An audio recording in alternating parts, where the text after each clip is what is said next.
صلی اللہ علیہ وسلم۔ رحمت اللہ علیہ درویش تھے دلی کے، بہت سارے لوگ مرید تھے، ایک بڑا خدمت گزار مرید تھا، مزدوری کرتا تھا، غریب تھا، تو 6 بیٹیاں تھیں اس کی۔ حضرت صاحب کے پاس روز آ کے کہتا حضور بچیوں کے لیے دعا کرے، اللہ کوئی اسباب پیدا کر دے، ایک بچی کی شادی کا خرچہ 1000 دینار ہے اور میں غریب ہوں۔ حضرت صاحب دعا کر دیتے۔ خانقاہ شریف کے تھوڑے ہی فاصلے پر حضرت جہاں بیٹھ کے مریدوں کی تربیت کرتے تھے، اس سے تھوڑا ہی فاصلے پر نا ایک عیسائی رہتا تھا، بڑا مالدار تھا، بڑی سارے اونٹ، گائیں، بھیڑ، بکریاں رکھی ہوئی تھی، اور حضرت شرف الدین رحمت اللہ علیہ کی بڑی مخالفت کرتا تھا۔ اور یہ جو آپ کا غریب مرید تھا، یہ اس کا پڑوسی تھا، ایک دن بلا کے نا ان کو کہنے لگا کہ تو کدھر جا کے جو ہے وہ ٹکرے مار رہا ہے، وہاں سے کچھ نہیں ملنے والا،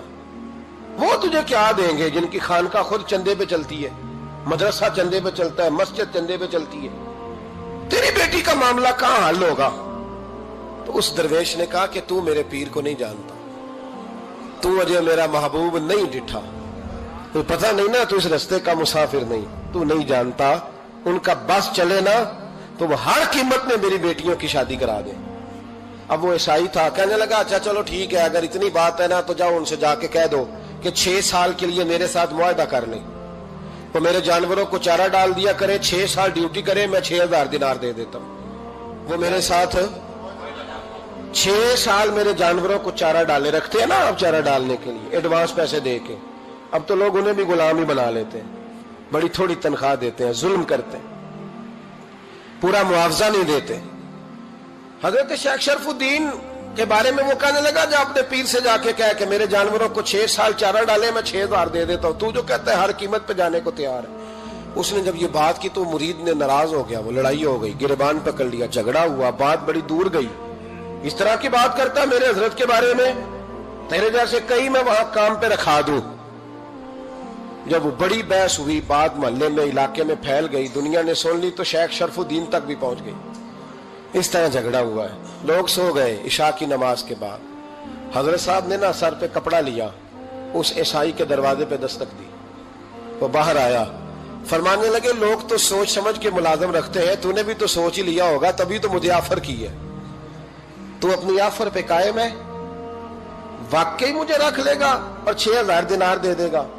کہنے لگا جا بابا کام کر اپنا۔ فرمایا نہیں، تو نے اتنے لوگوں میں بات کی، اتنی بحث ہوئی، تو قائم ہے؟ کہنے لگا میں تو قائم ہوں، پر آپ نے نہیں قائم رہنا۔ فرمایا میں سوچ سمجھ کے آیا ہوں۔ اس نے کہا آپ ڈیوٹی کریں گے، بھینسوں کو چارہ ڈالیں گے؟ فرمایا ایک شرط، بس جب اذان ہو جائے نا تو مجھے رب کی نماز پڑھنے کی اجازت دے دینا، باقی صبح و شام جو تو کہے گا۔ اگر اس غریب کی بیٹیاں بیائی جائیں تو مجھے اور کیا چاہیے، اس کی 6 بیٹیوں کا بوجھ ہے اس کے سر پہ، تو مجھے رکھ لے۔ اللہ اکبر۔ وہ کہنے لگا چلے پہ میرے ساتھ خط بندگی کر لیں، آج کل ہم اسٹام کرتے ہیں، اس زمانے میں خط بندگی ہوتا تھا، غلامی کا خط، قاضی شہر کے پاس، یعنی اس کا خیال تھا کہ چلو اسٹام کی بات کروں گا تو بھاگ جائیں گے۔ فرمایا چل میں تیار ہوں۔ قاضی تک گئے، طے ہو گیا، 6000 دینار دے دیے۔ حضرت نے مرید کو بلایا، فرمایا پتر یہ لے جا، جا میری بیٹیوں کو روانہ کر دے۔ کہنے لگا حضور یہ کیا کر رہے ہو آپ، کچھ سوچیں۔ فرمایا یار جب تجھے بیٹا بنا لیا تو پھر میری پوتیاں تو لگتی ہیں نا، میرا حق تو بنتا ہے نا، جا کے ڈیوٹی کر، ان کو بیاہ دے۔ بات پھیل گئی، بادشاہ بھی عقیدت مند تھا، وہ 12000 دینار لے کے پہنچا۔ کیا بتاؤں ان رب کے بندوں کا دل کیسا ہوتا ہے، کیا درد ہوتا ہے، کیا رنگ۔ 12000 دینار لے کے بادشاہ آیا اور آ کے حضرت کو پیش کیے کہ حضور آپ دیں اس عیسائی کو ڈبل دیں اور جائیں کام کریں۔ آپ فرمانے لگے تو پیسے دے، شرطیں نہ لگا، میرا جہاں دل کرے گا میں خرچ کروں گا، مجھے تو مزہ ہی اب آنے لگا ہے، ابھی تو لطف آ رہا ہے، ابھی تو ذائقہ آیا ہے کچھ کرنے کا، پیسے دینے ہیں تو دے، پابندی نہ لگا، جہاں میرا دل کرے گا میں۔ اس نے کہا حضور ٹھیک ہے رکھ لے۔ حضرت نے فجر مسجد میں پڑھی، جیب میں 12000 دینار تھے، اعلان فرمایا بھی کسی اور کی بیٹی بھی بیٹھی ہے تو پیسے میرے پاس ہیں۔ وہ 12000 دینار بھی بانٹ دیا، اور 12000 دینار بانٹ کے نا تو پھر چلے گئے کھیت میں چارہ کاٹنے۔ اس عیسائی کو کسی نے بتلایا کہ ان کے پاس تو 12000 آیا ہے، پر تجھ سے جان نہیں چھڑائی انہوں نے، کہ وعدہ یہ ہوا تھا کہ 6 دیں گے تو جائیں گے، جب تک دیں گے نہیں تیرے گھر میں کام کریں گے۔ وہ نا چارہ کاٹ رہے تھے، حضرت صاحب تو وہاں پہنچ گیا، دور جا کے کھڑا ہو گیا، کہنے لگا بابا پہلے تو میں نے مسلمانوں کے اخلاق سنے تھے، اب تو میں نے دیکھ بھی لیے، پر یہ بتا جب 12,000 آیا تھا جان کیوں نہیں چھڑائی؟ تو حضرت چارہ کاٹتے کاٹتے رو پڑے، فرمانے لگے تو نہیں نہ جانتا یہ بیٹیاں سانجھی ہوتی ہیں، پتہ نہیں نا، میرے رسول پاک نے تو حاتم تائی کی بیٹی کے سر پہ کپڑا رکھ کے کہا تھا بیٹیاں برابر ہوتی ہیں، تو یہ نہیں پتا جب اس کی 6 بیٹیوں کی شادی ہوئی ہے میرے اندر روحانیت کتنی بڑی ہے۔ فرمایا پھر 12,000 آیا ہے تو 2-4 بچیاں پھر گئی ہیں، تو یہ نہیں پتا میں اندر سے راضی کتنا ہوں،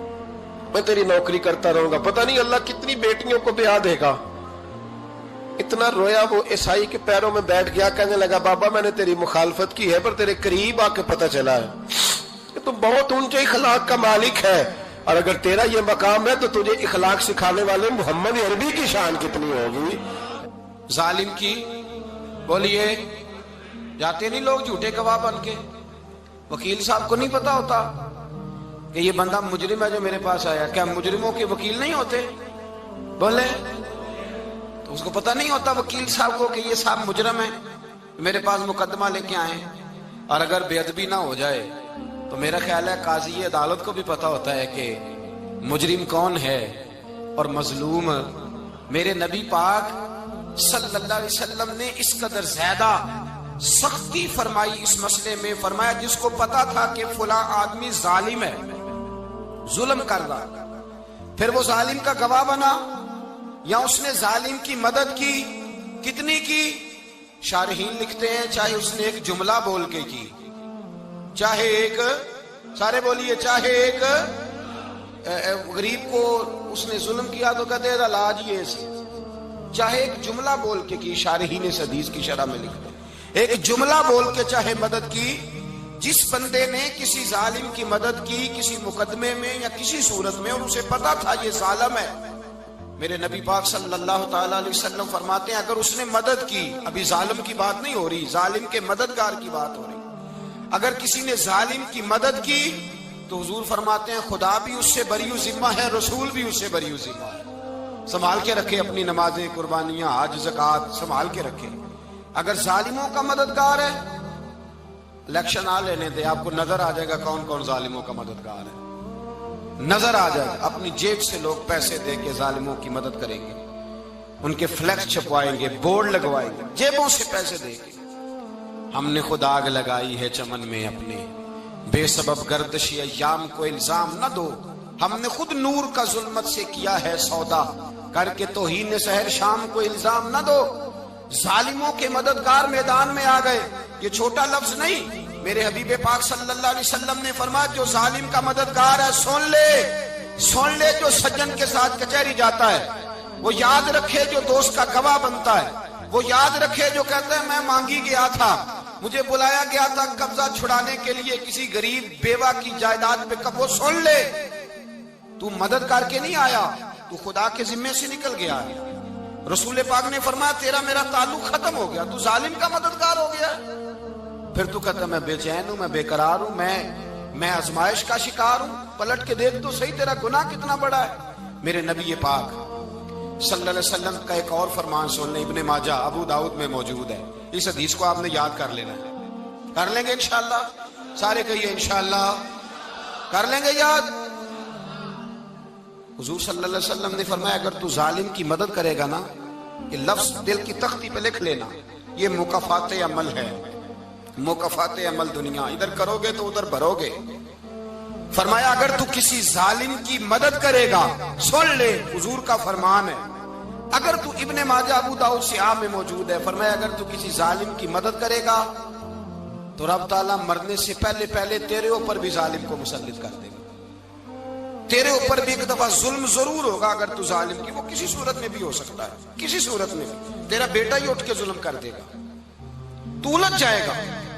کسی نہ کسی جگہ تیرے لیے تباہی کا سامان ہوگا، تیرے اوپر ظلم ہوگا، اس لیے کہ تو ظالموں کا مددگار ہے۔ چاہیے یہ تھا کہ تو مظلوم کی مدد کرتا، انسانی ایمانی یقین کا فریضہ سر انجام دیتا،